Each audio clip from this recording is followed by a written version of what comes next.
Hello, Theo traders. This is Gianni DePoce, and today is the 30th of January, 2024. And I want to review a couple important charts with you today as we continue to see deterioration underneath the surface of the stock market. Now, last week I pointed out some of these key intermarket relationships, but noted that we continue to see strength in the tech and semiconductor space. Now, fast forward 1 week to today, and we're starting to see weakness creep into the tech sector as well. So obviously we're in the middle of earnings season.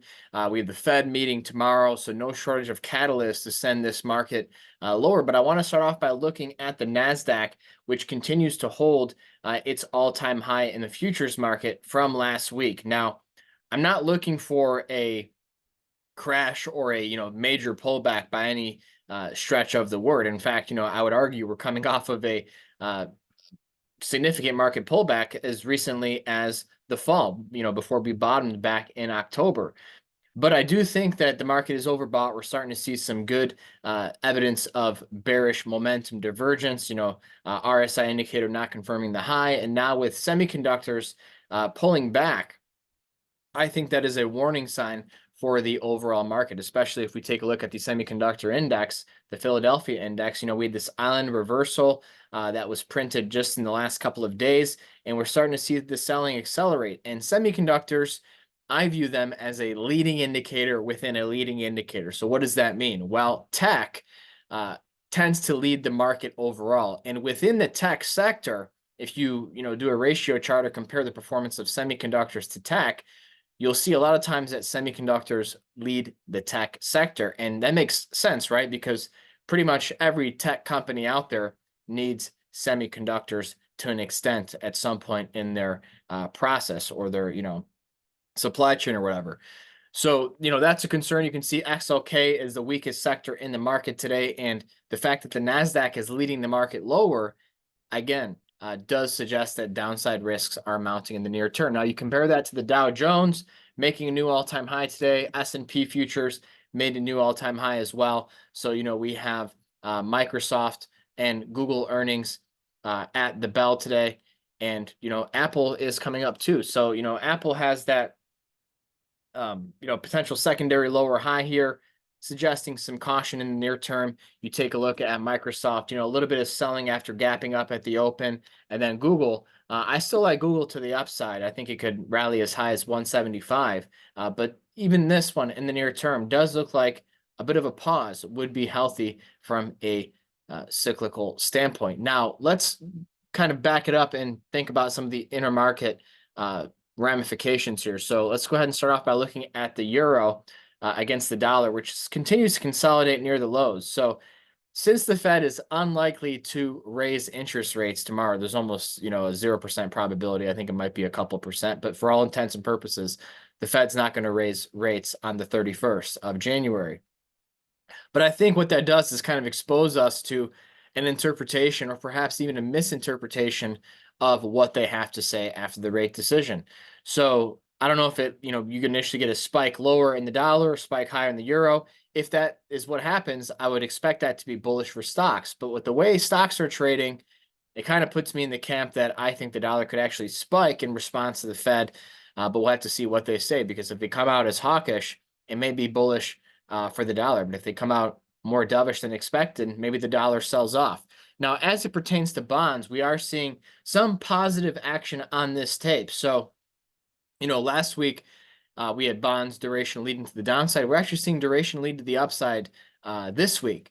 Now, the problem is you're seeing semiconductors lead to the downside this week. So it's kind of like we flip-flopped in a way, but the dollar has been strengthening overall. But the 10-year note does seem to be weak. But I think this rally is corrective. I'm looking for another lower high and then for bonds to drift lower. So, don't even be surprised if the Fed comes out dovish and then bonds sell off. It's kind of like a buy the rumor, sell the news, or flip it around, if you will. But, on that note, I do think that the market could be starting to price in the ramifications of rate cuts and more liquidity down the line from a macroeconomic standpoint. Well, what does that mean? Well, the Fed's going to be printing money, right? They're going to be adding to the money supply later this year once they actually start cutting rates. And crude oil closed very well on Friday. It was down a little bit to start the week. On Monday, there were some geopolitical tensions. Market seems to have just brushed that off, which is, okay, I guess. But we had a line in the sand in crude oil in the $74 to $76 area. Now that we've cleared that resistance zone, I'm especially interested in the price action in this commodity, because if we start to rally here and reach $80 to $82 a barrel and then clear that, I think we could actually enter a scenario where the Fed has to once again adjust and modify their rate cut expectations. And why would that be the case? Because crude oil is the primary driver of inflation expectations. And so if inflation expectations rise, the Fed's not going to be in the rosy situation that they are now, with employment still being strong and inflation data relatively contained. That being said, there seems to be more and more reports surfacing that hasn't really been reflected in the job data, but it seems like every other day or so, every other week, we're getting new reports of a large company laying off a significant swath of their employees. So I think that if crude oil starts to bid here, that would even trap the Fed even more and prevent them from maybe cutting rates as much as they want. So we'll have to keep an eye on that. And I do like some of the setups in the space. We did recently take on long positions in the TheoTRADE chat room in Petrobras, PBR, the Brazilian state oil company, looking pretty good. Nice big base here, showing some nice relative strength. And also in Liberty Energy, which is having a very nice day today, actually just broke out to a new all-time high. So both of those stocks displaying some notable relative strength in the energy space. And I think that warrants our particular attention, not just in of itself, but because we're seeing weakness in tech, right? So rewind back to the market of early 2022 when tech was taking it on the chin. Remember that the Nasdaq peaked 2 months before the Dow and the S&P. The Nasdaq peaked in November of 2021, while the Dow and the S&P peaked in January of 2022. During that pullback, tech led the market lower. And for a few months there were tremendous trading opportunities in the energy sector. So I'm not saying we're there yet, but that is in the cards and something that we should be aware of as a possibility to still have some longs in our portfolio. So I am sitting on some cash in the portfolio, either to buy the dip or potentially even increase some exposure to the energy sector. But I think that's something that needs to be on the radar, is a potential return of the energy trade, and by extension, the broader inflation trade, which can include industrials and basic materials eventually. Last thing I want to talk about is cryptocurrencies.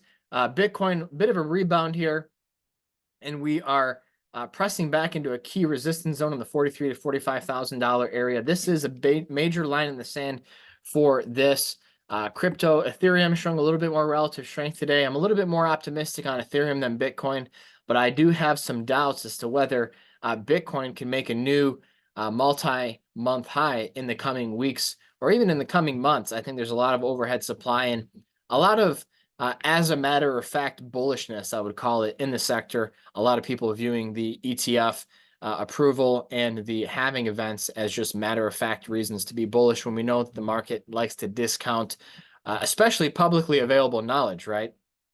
And people have been acting on that information now for many months. So I think a little bit of caution is warranted in the crypto space. And I also want to point out how it's been a really good leading indicator for risk appetite for equities. And so the recent weakness that we've seen in crypto, I think, is foreshadowing some potential weakness in stocks as well.